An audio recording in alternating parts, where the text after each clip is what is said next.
Dopo la gara in Thailandia, Ducati si è avvicinata tantissimo a quel traguardo che sta inseguendo ormai da 14 anni, ma non diciamo niente appunto per scaramanzia. E poi Quartararo, ma cosa sta succedendo? Ho visto dei dettagli durante il GP molto interessanti che fra pochissimo analizzeremo insieme. E infine le solite polemiche di Zarco che passa Marquez ma poi non passa Pecco anche se poteva passarlo.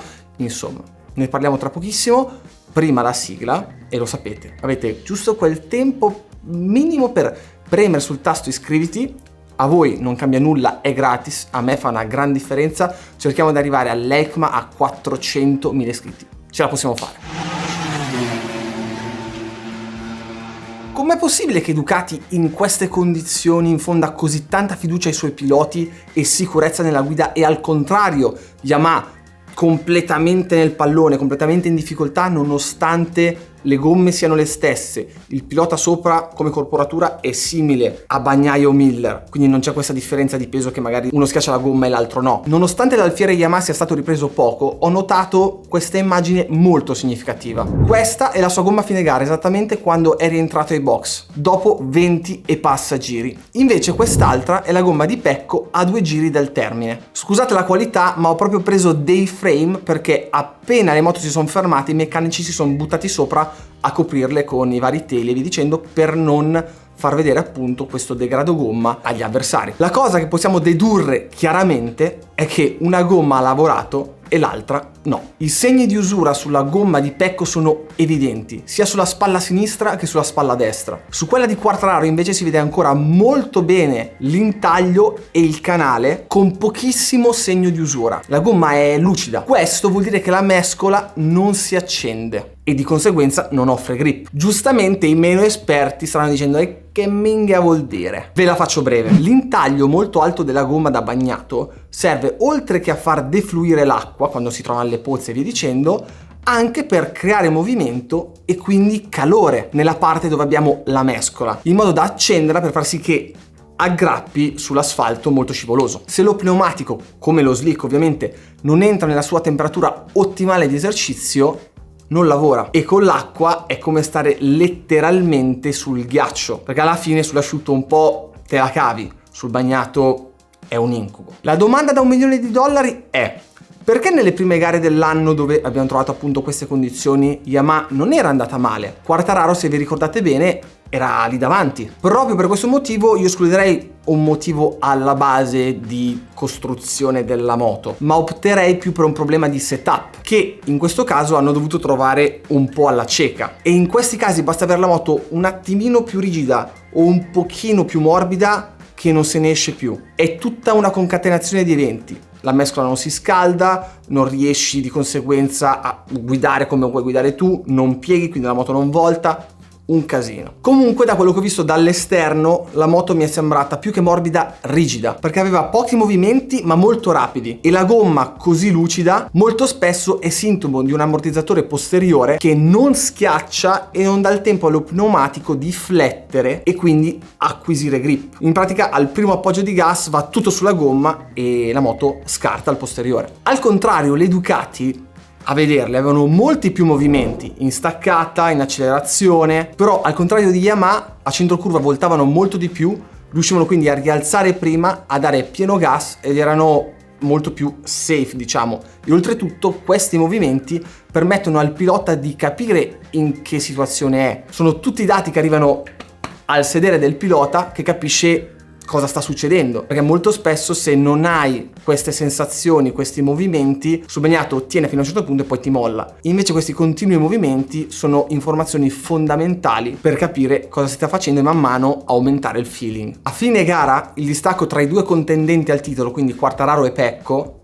era di 33 secondi, più di un secondo al giro. Questo dà l'ordine di grandezza del disastro Yamaha questo weekend. E proprio da qui vado a collegarmi al secondo argomento che ha scaldato parecchio gli animi, i cosiddetti ordini di scuderia. Ragazzi, non me ne vogliate, ma la Yamaha e Quartararo non si sono mangiati 90 punti da Bagnaia e Ducati per colpa degli ordini di scuderia, ma perché Ducati dopo le prime 7 gare ha messo un'altra marcia. La moto è estremamente superiore, così come il pilota secondo me al momento, perché mi immagino un Quartararo che ci dà tutto quello che ha, ricordiamoci lì in Austria dove faceva le staccate alla morte e via dicendo, ma quando non vede una risposta dalla casa così un po' mentalmente vai giù. Ed è normale. Giusto per farvi capire, sul rettilineo di Buriram, complice il poco grip che andava a sommarsi con la poca potenza del motore, Fabio si prendeva dai 20 ai 25 km/h sul dritto da Ducati.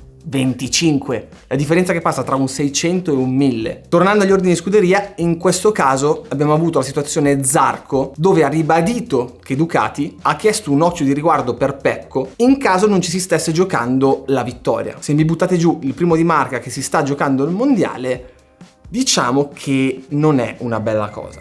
Per farvela breve, mi immagino la scena, il buon Gigi Dall'Igna o Tardozzi che giustamente dicono: se uno è lì che si sta giocando il quarto, quinto posto, terzo, quarto posto con Pecco, pensateci bene perché si sta giocando il mondiale. Se me lo tirate giù, vi devo dire. Ti devo dire. Vi devo dire.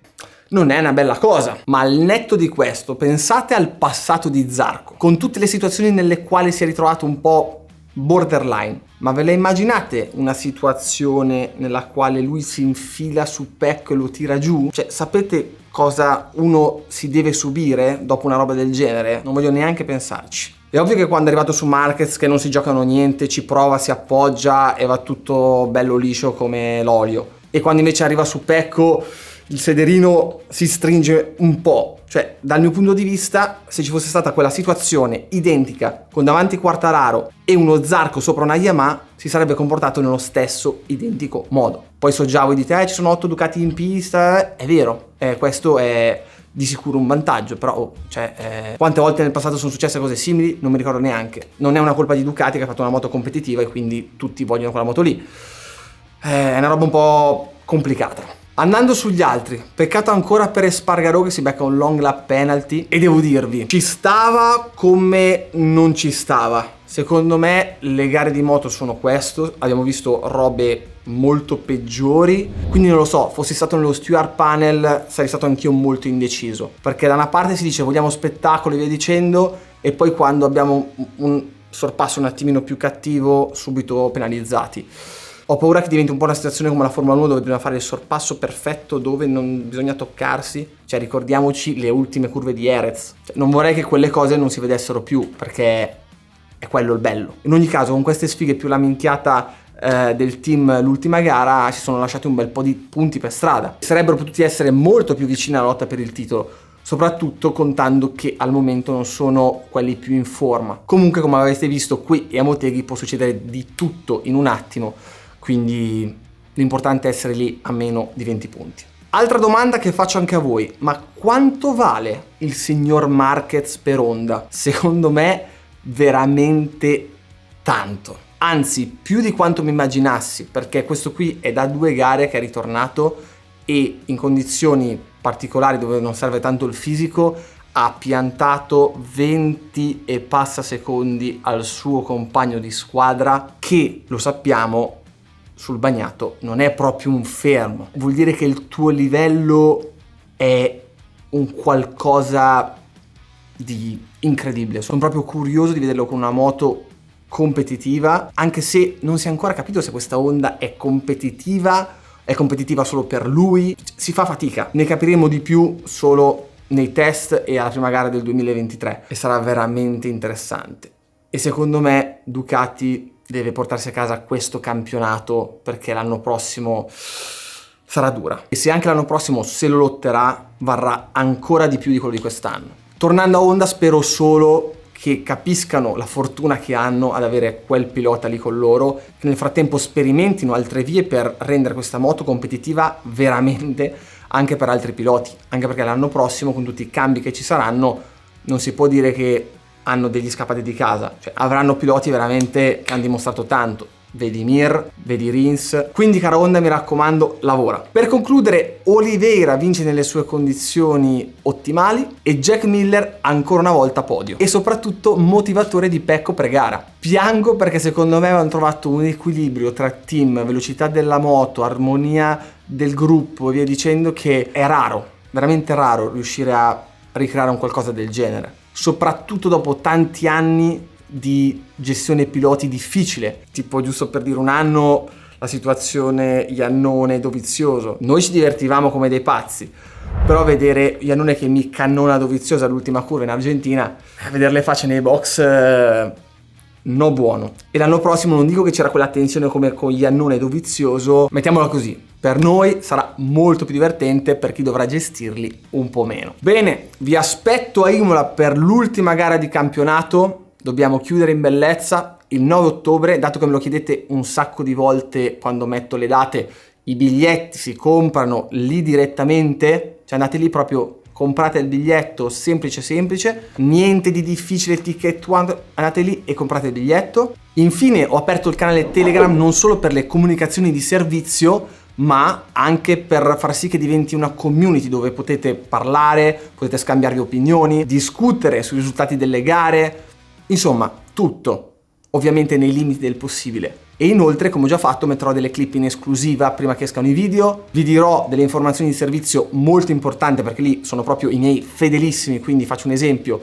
a EICMA lancerò dei miei cimeli, tra cui un mio casco, e li saprete prima di tutti in quali stand lo farò, ovviamente perché io lo dico subito, invece su YouTube devo fare il video e ci metto di più.